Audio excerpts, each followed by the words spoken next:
This press conference took place on December 17, 2025. 2 days earlier, the Miami Dolphins quarterback Tua Tagovailoa was still answering questions as a starter. The outcome matters less here than the language, because when you slow this moment down, the press room shows you exactly where the pressure already was. So the decision is complicated but simple.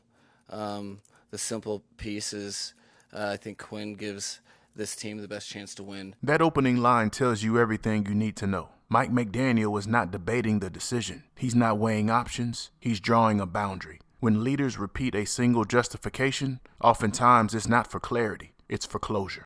Our focus is obviously to win the next 3 games, but in particular, like I tell the players, we are focused on beating the Bengals, so that was the motivation. This is not a cold decision. McDaniel is measured. He is careful. He protects Tua publicly, but respectful language does not make a decision lighter. Sometimes it makes it heavier because everyone understands it is final. Starting with Tua, I think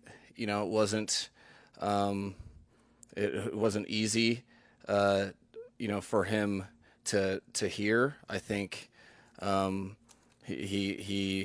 was a tough conversation, but also I think he exhibited what makes him a captain and a leader on this team, as he understood what that means for his contribution to the team, and how he's gonna help Quinn prepare for his first start. This is where the conversation stops being about a quarterback decision and becomes about leadership responsibility. Mike McDaniel is no longer explaining who starts at quarterback. He is explaining what his role requires of him as the head coach. One of the things is that I understand exactly what my role is as the head coach.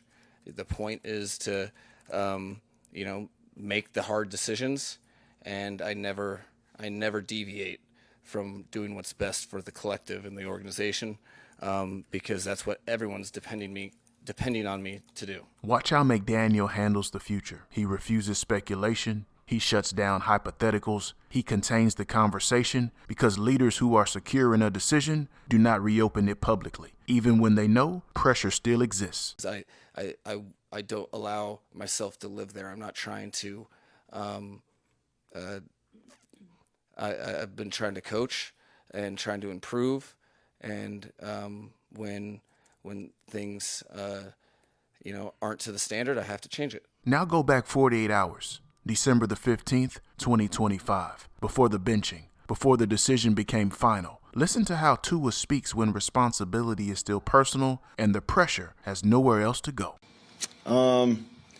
There were just some things offensively that we were doing that we were messing ourselves up, really. Just basically every aspect, from my communication to the guys, with them getting in the huddle, calling the plays, getting out, guys knowing where to go with their alignments. It's all of that. This is not deflection, it's internalization. Tua is not publicly claiming the loss, but he is naming the things that fall under his control. When responsibility hasn't been redistributed yet, pressure often turns inward before it turns outward.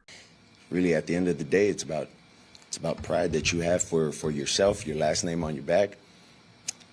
Who you are as a husband, who you are as a father, as a son, as a teammate. Here's the real contrast. Mike McDaniel is speaking from the other side of a decision that has already shifted. Tua is still trying to work through the moment in real time. He's processing publicly, naming what he feels responsible for, and searching for answers, without knowing he'll be benched 48 hours later. Pressure does not disappear when a decision is made.